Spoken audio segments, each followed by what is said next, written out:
107.7 à la Foire du Livre de Brive.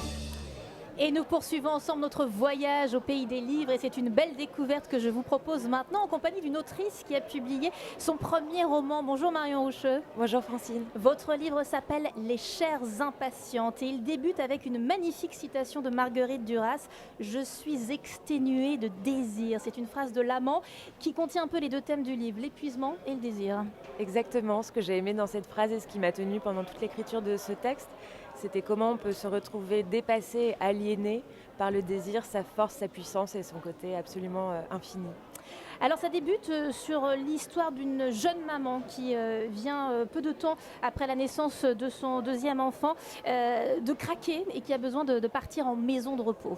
Oui, il y avait cette idée d'être un peu chamboulée et bouleversée par l'arrivée de cette nouvelle identité et comment concilier son identité de femme et son identité de mère et peut-être le besoin de se couper du quotidien pour se retrouver et vraiment retrouver qui on est vraiment au fond. Ça parlera, j'imagine, à beaucoup de jeunes mamans, ça, non ? Je l'espère. Elle rencontre dans cette maison de repos dans une montagne un homme qui va la réveiller son désir, réveiller son corps, réveiller cette personne tout court. Pourquoi ce thème du désir vous intéressait ? Parce que je pense qu'il est constitutif de tout ce qu'on vit, de tout ce qu'on fait. Pour moi, c'est un moteur très puissant. Et à mon avis, c'est aussi une façon de combler un vide et un questionnement perpétuel. Je pense que le désir, c'est une tension, c'est quelque chose vers laquelle on va. Et du coup, ça anime et ça nourrit. Est-ce que la maternité peut être une entrave au désir ? Je ne sais pas. Je ne sais pas, je pense que la maternité, c'est un autre désir comblé d'une autre manière. C'est aussi une expérience charnelle qu'on vit dans son corps. Mais j'aimais justement l'idée de confronter les deux, le corps maternel et le corps sexuel. Alors il y a quelques scènes de sexe justement dans ce livre. C'est réputé très dur à écrire. Beaucoup d'écrivains avec beaucoup de métiers disent qu'ils ont un peu peur de s'y frotter.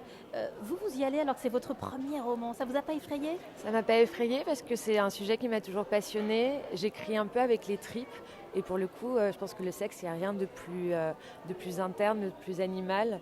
Je me suis juste écoutée, j'ai un peu laissé parler le corps. Au contraire, j'ai trouvé que c'était assez fluide. Ouais, c'est très beau surtout. Et plutôt réjouissant. C'était chouette à écrire. Chouette à écrire. Je pense que l'excitation qui se crée et cette idée de jouissance, elle est aussi présente dans le moment de l'écriture. La montagne est aussi très présente dans ce livre. La neige, la nature, qu'est-ce qu'elle raconte pour vous, la montagne ?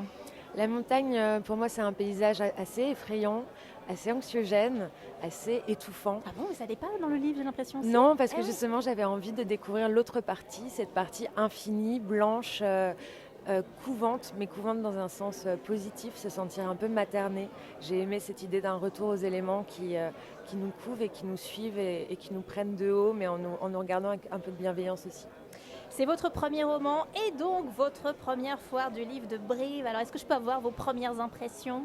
Je suis très impressionnée. Je suis très impressionnée par le nombre de lecteurs et le nombre d'auteurs. Ça n'arrête pas. On est dans l'entrée visiteur, nous, et ça n'arrête pas. C'est un flux perpétuel. Ça n'arrête pas. Et puis, on rencontre des gens passionnés. Donc, c'est absolument captivant. Qui vous parlent ? Qui viennent vous raconter ? Qui me parlent. Et beaucoup de gens viennent me confier leurs propres histoires d'amour et leurs propres passions amoureuses.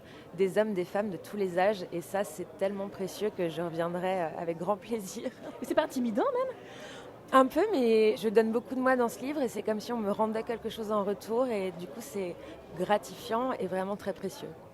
Marion Roucheux, vous êtes à Brive avec votre tout premier roman, Les chairs impatientes, paru chez Bellefond. Je vais vous laisser aller retrouver donc tous vos premiers lecteurs et toutes ces petites confidences qu'ils vous font. Et quant à nous, on se retrouve après le trafic pour un dernier rendez-vous pour la matinée avec l'un des invités d'honneur de cette foire du livre de Brive, l'écrivain américain Douglas Kennedy. À tout de suite.